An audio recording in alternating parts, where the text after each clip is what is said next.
Boa noite, eu sou o professor Cauê Pimentel e vamos trabalhar hoje nessa videoaula sobre a estrutura e funções da célula. As células eucariontes, elas são células compartimentadas, ou seja, essas células apresentam duas partes morfologicamente bem distintas, o citoplasma e o núcleo, entre as quais existe um trânsito constante de moléculas diversas nos dois sentidos. O citoplasma ele é envolvido pela membrana plasmática e o núcleo ele é envolvido pelo envoltório nuclear. Essa é uma das características importantes das células eucariontes, que é a riqueza em suas membranas, formando compartilhamentos que separam os diversos processos metabólicos graças ao direcionamento das moléculas absorvidas ou produzidas pelas próprias células. Além disso, há grandes diferenças enzimáticas entre as membranas dos vários compartimentos. A célula eucarionte é como uma fábrica organizada em seções de montagem, pintura e embalagem. Além de aumentar a eficiência e separação das atividades, permite que as células eucariontes atinjam maior tamanho sem prejuízo de suas funções. Nessa imagem, nós estamos vendo como é organizada e estruturada a célula humana. Nós vamos estar discutindo e abordando cada uma de suas organelas. Primeiramente, é importante falar sobre o citoplasma, ou seja, o citoplasma das células eucariontes ele contém organelas, como as mitocôndrias, o retículo endoplasmático, o aparelho de Golgi, os lisossomos e até mesmo os peroxissomos. É importante a gente pensar qual é o conceito de organela. Ele não é um conceito bem definido, ele varia um pouco de autor para o outro, mas alguns autores consideram organelas apenas as estruturas envolvidas por membrana, como as mitocôndrias e os lisossomos. Outros autores eles vão admitir como organelas todas as estruturas intracelulares presentes em todas as células e que desempenham funções bem definidas. Além das organelas, o citoplasma ele pode apresentar depósitos de substâncias diversas, como grânulos de glicogênio e partículas lipídicas. Esses grânulos e partículas vão preencher o espaço entre as organelas e os depósitos, também chamados inclusões. E também é importante falar que encontra-se a matriz citoplasmática, que é conhecida como citossol. O citossol ele contém água, íons e diversos, entre esses íons estão presentes aminoácidos e precursores de ácidos nucleicos, além de numerosas enzimas, incluindo as que realizam a glicose anaeróbia. Nesse momento, então, vamos abordar e discutir um pouco mais de profundidade acerca de algumas estruturas. Vamos começar falando da membrana plasmática. Então, a membrana plasmática, como pode se observar na imagem representada, ela é a parte mais externa do citoplasma e que vai separar a célula do meio extracelular, contribuindo para manter constante o meio intracelular, que é diferente do meio extracelular, ou seja, ela funciona como uma proteção e barreira. Ela apresenta de 7 a 10 nanômetros de espessura e é mostrada nas eletromicrografias como duas linhas escuras separadas por uma linha central clara. Essa estrutura trilaminar é comum a outras membranas encontradas nas células, sendo por isso chamada unidade de membrana ou membrana unitária. Vale destacar que a membrana plasmática ela é uma bicamada lipídica. Então nós podemos ver aqui nessa imagem os lipídios na sua face superior e os lipídios na sua face inferior. Além disso, ela é formada principalmente por fosfolipídios, que contém uma quantidade variável de moléculas proteicas, né, que nós estamos vendo aqui as moléculas proteicas. Aqui é uma proteína de canal, uma proteína periférica e uma proteína integral.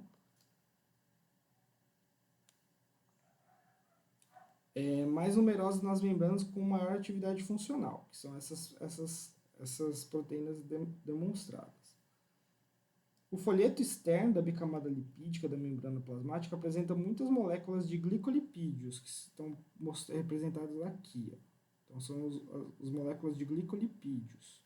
E aqui nós temos o carboidrato e aqui o glicolipídio representado, com as porções glicídias se projetando para o exterior das células. Essas porções glicídias, essas porções aqui, glicídias, então elas, dos glicopídios, se juntam a porções glicídias das proteínas da própria membrana, mais glicoproteínas e proteoglicanos secretados. E elas vão ser absorvidas pela superfície celular para formar um conjunto denominado glicocálice. O glicocálice será discutido em momento oportuno. Então, essas são as características principais da membrana plasmática. Em seguida, nós temos então as mitocôndrias. As mitocôndrias são organelas esféricas ou mais frequentemente alongadas, como pode se observar nessa imagem. E a sua principal função é liberar energia gradualmente das moléculas de ácidos graxos e glicose, provenientes dos alimentos, produzindo calor e moléculas de ATP. O ATP é a adenina trifosfato. A energia armazenada no ATP é então usada pelas células para realizar suas diversas atividades, como movimentação, secreção e divisão mitótica. As mitocôndrias elas participam também de outros processos do metabolismo celular, e chama-se o metabolismo conjunto de processos químicos, de degradação e síntese de moléculas. E esses processos são muito variáveis, conforme o tipo de célula, e que nós vamos estudar em outros momentos também. Em geral, as mitocôndrias têm uma responsabilidade muito grande no desenvolvimento de energia para a célula. Em seguida, nós temos o retículo endoplasmático, como está representado nessa imagem que vocês podem ver. O retículo endoplasmático, então, ele se encontra no citoplasma das células eucariontes, e ele é representado por uma rede de vesículas achatadas, vesículas esféricas e túbulos que se intercomunicam, formando um sistema contínuo, embora pareçam separados nos cortes examinados em caso de microscopia eletrônica. Esses elementos eles apresentam uma parede formada por uma unidade de membrana que delimita cavidades e as cisternas do retículo endoplasmático. Aqui a gente consegue ver as membranas e velocidades. Essas cisternas elas constituem um sistema de túneis de forma muito variável que percorre o citoplasma e distinguem-se do retículo endoplasmático rugoso ou granular e o liso, ou seja, nós temos dois tipos. Aqui representado nessa figura, nós temos o liso, onde não existem grânulos, e o rugoso, onde existem os grânulos. Que são essas demarcações. A membrana do retículo endoplasmático, principalmente do rugoso, ela apresenta os ribossomos na sua superfície voltada para o citosol. Os ribossomos eles são partículas densas aos elétrons e constituídas de ácido ribonucleico, o RNA, e proteínas. Os ribossomos das células eucariontes têm o diâmetro de 15 a 20 nanômetros, sendo um pouco menores nas células procariontes, que são as bactérias. Então, esse é o retículo endoplasmático rugoso. O retículo endoplasmático liso, ele apresenta principalmente como túbulos que se anastomosam, ou seja, que vão se ligando uns aos outros. O retículo endoplasmático liso ele é muito desenvolvido em determinados tipos de célula, como, por exemplo, as que secretam hormônios esteroides nas células hepáticas, as células que secretam hormônios esteroides, as células hepáticas e nas células da glândula adrenal. Aqui nós temos uma visualização na microscopia eletrônica que mostra, então, o retículo endoplasmático rugoso, na sua formação mais frequente de cisternas amplas e paralelizadas, onde se observa a presença de ribossomos. Então, vocês estão vendo esses pequenos pontinhos aqui ao longo dessa demarcação? Então, esses são os ribossomos. Aqui nós temos os ribossomos representados aqui, esses pequenos pontinhos. Né?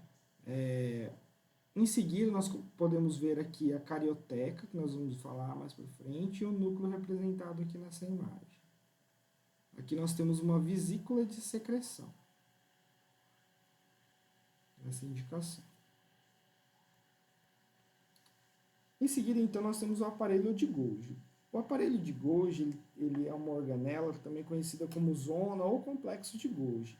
E ela está constituída por um número variável de vesículas circulares achatadas e por vesículas esféricas de diversos tamanhos que parecem brotar das primeiras, uma das outras.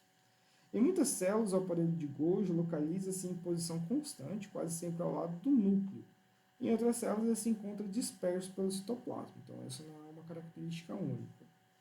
Essa organela apresenta múltiplas funções, mas dentre elas cabe destacar que é muito importante na separação e no endereçamento das moléculas sintetizadas nas células, encaminhando-os para vesículas de secreção que serão expulsas da célula. No caso dos lisossomos, as vesículas que permanece no citoplasma ou até mesmo a membrana celular. Aqui nós temos uma imagem de microscopia eletrônica representando então o aparelho de Golgi. Aqui nós temos a representação do aparelho de Golgi, ó. Então ele é similar à imagem vista anteriormente, né? A gente pode ver a sua face cis e face trans, aqui o TGN, né? Formando a rede trans-Golgi. E o que a gente consegue observar aqui? As vesículas secretoras, né? Aqui nós temos essas imagens de vesículas secretoras que estão sendo eliminadas pelo aparelho de Golgi. Nós temos o retículo endoplasmático rugoso representado, né? Aqui nesse R. Então, nós vemos aqui os ribossomos. E aqui no M nós conseguimos observar uma mitocôndria, então, uma estrutura um pouco maior. Então essa seria a visualização do aparelho de Golgi na microscopia eletrônica. Em seguida nós temos então os lisossomos. Então, os lisossomos eles são organelas de forma e tamanho muito variável. Eles vão medir frequentemente entre 0,5 e 3 micrômetros de diâmetro. E no seu interior eles são constituídos de ácido e contêm diversas enzimas hidrolíticas. Essas enzimas elas têm a capacidade de romper células, adicionando os átomos das células de água. As hidrolases dos lisossomos elas têm atividade máxima em pH ácido. Essas enzimas então elas são sintetizadas pelos polirribossomos que se prendem ao retículo endoplasmático rugoso. Dessa forma, os lisossomos eles são depósitos de enzimas utilizados pelas células para digerir moléculas introduzidas por pinocitose, por fagocitose ou então organelas da própria célula. A destruição e renovação de organelas é um processo fisiológico que permite então a essa célula manter seus componentes em bom estado funcional, em quantidade adequada às suas necessidades do momento. No caso da existência de organelas desgastadas pelo uso, elas são eliminadas e substituídas por novas organelas. As que são mais necessárias são simplesmente removidas. As que não são mais necessárias são simplesmente removidas. Aqui nessa imagem, então, nós temos uma atuação dos lisossomos a partir de uma pinocitose. Então, aqui nós temos uma célula inimiga que foi fagocitada. Essa célula foi inserida para o interior da célula. Com a liberação dos lisossomos, nós temos então o processo de degradação dessa célula e em seguida a excreção dessa célula, que é a exocitose.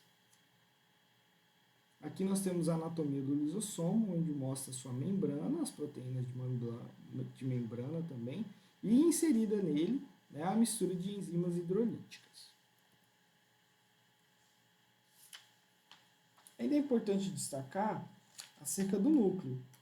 Então, o núcleo é uma das principais características da célula eucarionte, a célula humana. E a presença de um núcleo de forma variável, e porém bem individualizado e separado do restante da célula por duas membranas, traz essa característica importante. Todavia, essa membrana dupla, chamada de envoltório nuclear, ela contém alguns poros, como a gente consegue observar aqui, ó, o poro nuclear, na imagem representada, que regulam o intenso trânsito de macromoléculas do núcleo para o citoplasma e deste para o núcleo. Todas as moléculas de RNA do citoplasma são sintetizadas no núcleo e todas as moléculas proteicas do núcleo são sintetizadas no citoplasma. Importante a gente falar sobre a cromatina. Cromatina aqui representada. Então, a cromatina,